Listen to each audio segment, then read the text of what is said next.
दोस्तों रेल विकास निगम लिमिटेड की बात करें तो यहाँ पे डिविडेंड की रिकॉर्ड डेट आ चुकी है। यानी अब किस किस को डिविडेंड मिलेगा वो आपको पता चल जाएगा। क्या इस समय अगर आप शेयर खरीदे तो आपको भी डिविडेंड मिलेगा, वो भी जानने की कोशिश करेंगे इस वीडियो के माध्यम से। और आने वाले समय में एजीएम के दौरान क्या फैसले होंगे उसको समझने की कोशिश करेंगे। क्या रेलवे के शेयरों में इस समय इन्वेस्टमेंट करना चाहिए?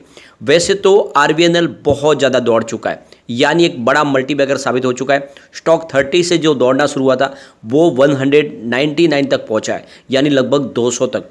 बहुत ज़बरदस्त रिटर्न दे चुका है। क्या आने वाले समय और शानदार तेज़ी से दौड़ सकता है या फिर इस समय प्रॉफिट बुकिंग का मौका है?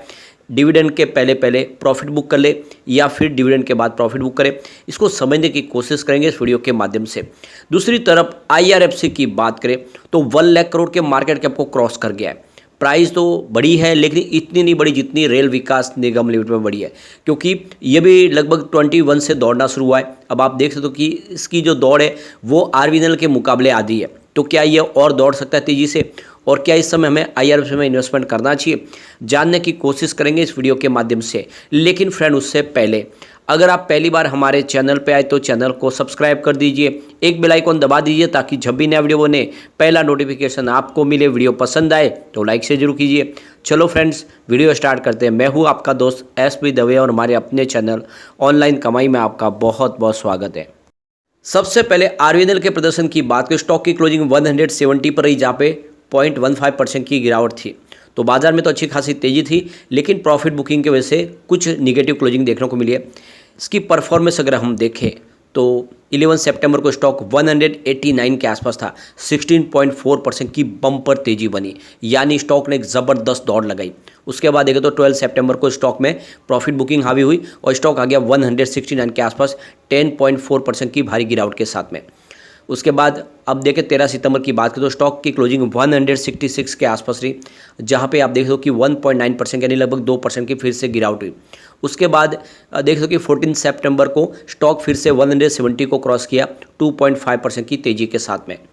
और उसके बाद देखें तो 15 सितंबर की अगर हम बात करें तो स्टॉक की क्लोजिंग 170 के आसपास, जहाँ पे 0.5% की हमें गिरावट देखने को मिली। तो आप ये देख ही सकते हो कि बड़ी तेज़ी के बाद में प्रॉफिट बुकिंग आनी ही थी, क्योंकि 11 सितंबर को एक ही दिन में लगभग 16-17% की बम्पर तेज़ी बनी थी। अब यहाँ पे जो बड़ी अपडेट निकल के आ रही है, कंपनी ने डिविडेंड की अनाउंसमेंट की थी 29/5/2023 को। तो इसकी एक्स डेट आ चुकी है हमारे सामने। आप देख सकते हो कि 20/9/2023 इसी महीने की 20 तारीख हमारे सामने इसकी रिकॉर्ड डेट आ चुकी है। इससे पहले अगर आप देखें तो मार्च महीने में भी कंपनी ने डिविडेंड का ऐलान किया था, और देख सकते हो कि अप्रैल महीने में कंपनी ने इंटरिम डिविडेंड दिया था। तो इस बार कंपनी 0.36% का दे रही है, 36 पैसे पर शेयर आपको डिविडेंड मिलेगा। तो इससे पहले 1.77 रुपीज़ का डिविडेंड कंपनी ने दिया था इंटरिम डिविडेंड के रूप में, ये मार्च महीने में। और इसके बाद अब कंपनी दे रही है फिर से आपको डिविडेंड। तो यहाँ पे देखो कि 36 पैसे का डिविडेंड पर शेयर आपको मिलेगा। तो रिकॉर्ड डेट आ चुकी है 20 सितंबर। 20 सितंबर के पहले अगर आपके डीमेट अकाउंट में शेयर होंगे तभी आपको यह डिविडेंड मिल पाएगा। ये आपको डेट खास ध्यान रखनी है। तो इस समय आप शेयर खरीद सकते हैं, यानी मंडे को अगर आप खरीदारी करेंगे तो बिल्कुल आपको डिविडेंड मिलेगा, ये खास ध्यान रखना है। तो डिविडेंड के लिए आप इस समय खरीदारी कर सकते हैं। अब यहाँ पे देख दो कि ये कट ऑफ डेट भी है उन शेयर होल्डर के लिए जिनके पास डीमेट अकाउंट में 20 सितंबर के पहले शेयर होंगे, वही एजीएम के दौरान वोटिंग राइट का इस्तेमाल कर पाएंगे। 27 सितंबर को कंपनी की एजीएम होने जा रही है, तो इस एजीएम में वो सारे एलिजिबल होंगे शेयर होल्डर जो 20 सितंबर के पहले डीमेट अकाउंट में अपने शेयर लेके रखे हुए। उनको मौका होगा कि वो शेयर होल्डर की रजामंदी दे पाए, क्योंकि डिविडेंड के लिए भी अगर आप देखें तो जो रिकॉर्ड डेट को डिविडेंड का ऐलान तो होगा, लेकिन 27 सितंबर को जब एजीएम होगी उसके दौरान शेयर होल्डर की रजामंदी ली जाएगी इस डिविडेंड को लेकर। जब उनकी रजामंदी मिल जाएगी उसके बाद ही आने वाले एक महीने में आपके अकाउंट में डिविडेंड आ जाएगा। तो बिल्कुल डेट आपके सामने, आप डिविडेंड के लिए यहाँ पे इन्वेस्टमेंट कर सकते हैं। अब यहाँ पे आरबीएनएल को लेकर एक्सिस सिक्योरिटीज़ के हिसाब से आप देखें तो स्टॉक बुलिश पैटर्न में दिखाई दे रहा है, आप इसमें खरीदारी कर सकते हैं। स्टॉक देख सकते हो कि 20 डे, 50 डे, 100 डे और 200 मूविंग एवरेज से ऊपर आपको दिखाई दे रहा है, तो आप इसमें इस समय दाव लगा सकते हैं। एक देख सकते हो कि आने वाले समय में अगर इसमें कुछ करेक्शन भी आता है तो 147 से 140 के आप देखें सपोर्ट लेवल के आसपास ये स्टॉक देख सकते हैं, और उस समय आप इसमें खरीदारी कर सकते हैं, यानी डिप में खरीदारी का मौका आपको तलाशना चाहिए। और आने वाले समय इसके जो टारगेट है वो 230 और फिर 270 के टारगेट देखने को मिल सकते हैं, यानी इस लेवल से भी 100 रुपीज़ का आपको अप मूव देखने को मिल सकता है। तो आप बिल्कुल यहाँ पे खरीदारी की सलाह बन रही है। इसके अलावा देखें तो मार्केट एक्सपर्ट संजीव हसीन IIFL सिक्योरिटीज़ की तरफ से भी आने वाले 3 से 5 साल में कह रहे कि रेलवे और डिफेंस के शेयरों में तेजी बनेगी। तो उनके हिसाब से रेलवे, डिफेंस और पावर स्टॉक में आपको दाव लगाना चाहिए। आने वाले समय इसमें एक बहुत शानदार तेजी की संभावना बनेगी। और वैसे भी अगर देखें तो PSU स्टॉक पिछले 10 साल में कुछ खास किए नहीं है, तेजी बनी है अभी। आप देखें तो इन रेलवे के शेयरों में भी आपने देखा हो पिछले दिनों कोई खास तेजी नहीं थी। यहाँ तक कि देखें तो IRFC का जब लिस्टिंग हुई थी उसके बाद में तो डिस्काउंट में लिस्टिंग हुई, कोई इसमें खरीदार नहीं था काफ़ी, 1 साल तक पैसे आप देख दो लोग फंसे उसमें, IPO प्राइस से भी नीचे। अब मौका है, तो ये आप समझ सकते हो कि ये तेज़ी की शुरुआत है। आने वाले 5 से 10 साल में ये स्टॉक बहुत ज़बरदस्त रिटर्न दे सकते हैं, और यहाँ पे इनकी शुरुआत है ये कई गुना बढ़ सकते हैं, यानी आने वाले समय ये स्टॉक 4 डिजिट में भी जा सकते हैं। तो लॉन्ग टर्म इन्वेस्टर के लिए खरीदारी का मौका बन रहा है इस समय RVNL और IRFC में। अगर हम RVNL के जून क्वार्टर रिजल्ट की बात करें तो रिजल्ट भी काफ़ी बेहतर था। रेवेन्यू 5.57 थाउजेंड करोड़ के आसपास था, जहाँ पे 20.06% की ईयर बेसिस पर हमें बढ़त देखने को मिली।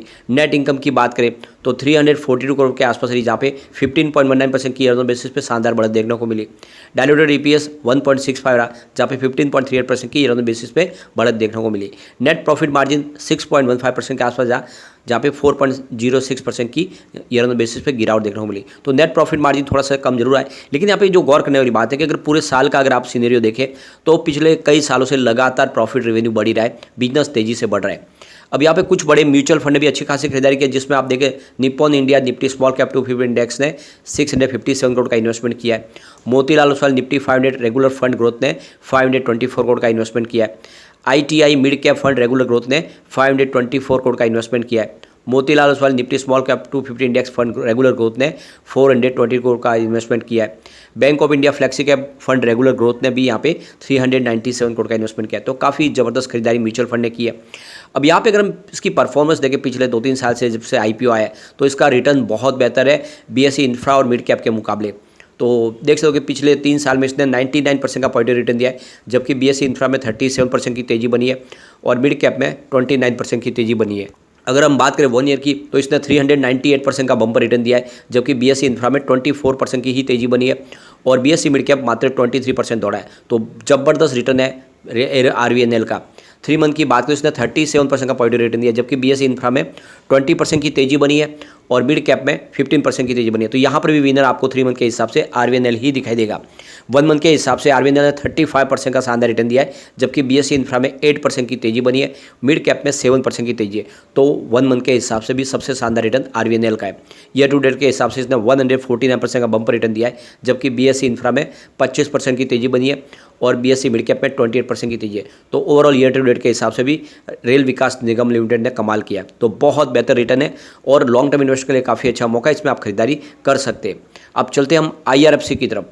देखते हो कि क्लोजिंग 79.15 पर रही, जहाँ पे 2.5% की गिरावट देखने को मिली। तो ये प्रॉफिट बुकिंग है और दूसरी तरफ देखें तो डिविडेंड का समय भी निकल चुका है। आप देखिए 15 सितंबर अंतिम डेट थी, रिकॉर्ड डेट थी ये, और उसके बाद में आप देखें तो किसी को डिविडेंड नहीं मिलेगा। तो इस समय अगर आप खरीदारी करेंगे IRFC तो आपको डिविडेंड नहीं मिलेगा। अगर आप डिविडेंड के लिए खरीदारी करें तो आपको RVNL में खरीदारी करनी चाहिए। वैसे इस स्टॉक ने ज़बरदस्त रिटर्न दिया है। आप देख दो कि 2 अगस्त को ये 39 के आसपास था, तो सिर्फ 1.5 महीने के वक्त में आप देखें तो स्टॉक डबल हो चुका है। बहुत ही ज़बरदस्त रिटर्न दिया है, ऐसे में प्रॉफिट बुकिंग तो बिल्कुल आनी ही थी। अब हम मार्केट एक्सपर्ट का कहना है कि 2023 बहुत अच्छा रहा है रेलवे शेयरों के लिए, और देख दो कि पिछले 2 कारोबारी सत्र से देखें तो प्रॉफिट बुकिंग भी शुरू हो रही है। IRCTC को छोड़ के RailTel, RVNL, IRCON international, IRFC ये 80% लेके 100% की तेज़ी दिखा चुके हैं। बहुत ज़बरदस्त रिटर्न दिया सिर्फ IRCTC को छोड़ सभी शेयरों ने शानदार तेज़ी दिखाई। तो अब जो मार्केट एक्सपर्ट है उनका कहना है कि अब आपको थोड़ा सा सतर्क होना चाहिए और यहाँ पे कुछ प्रॉफिट बुकिंग करनी चाहिए आपको। उनके हिसाब से बहुत ज़्यादा तेज़ी आ चुकी है, कुछ यहाँ पे आने वाले समय में कुछ करेक्शन आ सकता है। तो कोटक PMS के अंशुल सहगल ने कहा है कि स्टॉक में अधिकतर के वैल्यूएशन री रेटिंग को लगभग पूरी हो चुकी है। अब इन स्टॉक में जो तेज़ी दिख रही है वो कंपाउंडिंग की तेज़ी है। उन्होंने कहा कि इनमें कुछ स्टॉक में वैल्यूएशन आगे चलकर आगे अर्निंग्स के लिहाज से बढ़ रहा है। ऐसे में सबसे तर्कपूर्ण यही है कि आपको प्रॉफिट बुक कर लेनी चाहिए। तो कुल मिला के देखो कि यहाँ पे कुछ थकान देखने को मिल सकती है, आने वाले समय फिर से एक पॉजिटिव माहौल बनेगा तो आप खरीदारी कर सकते हैं। तो ये मार्केट एक्सपर्ट की अलग अलग राय निकल के आ रही है, लेकिन अगर आप लॉन्ग टर्म इन्वेस्टर हैं तो बिल्कुल खरीदारी करें, ये आने वाले समय आपको मालामाल कर देंगे स्टॉक। लेकिन फ्रेंड, कोई भी इन्वेस्टमेंट करने से पहले अपने फाइनेंशियल एडवाइजर से बड़े ले ले या अपना खुद का रिसर्च करें, क्योंकि मैंने वीडियो आपके एजुकेशनल पर्पज के लिए ही बनाया। वीडियो पसंद आए तो लाइक शेयर जो कीजिए और चैनल को सब्सक्राइब कर दीजिए। Thank you friend.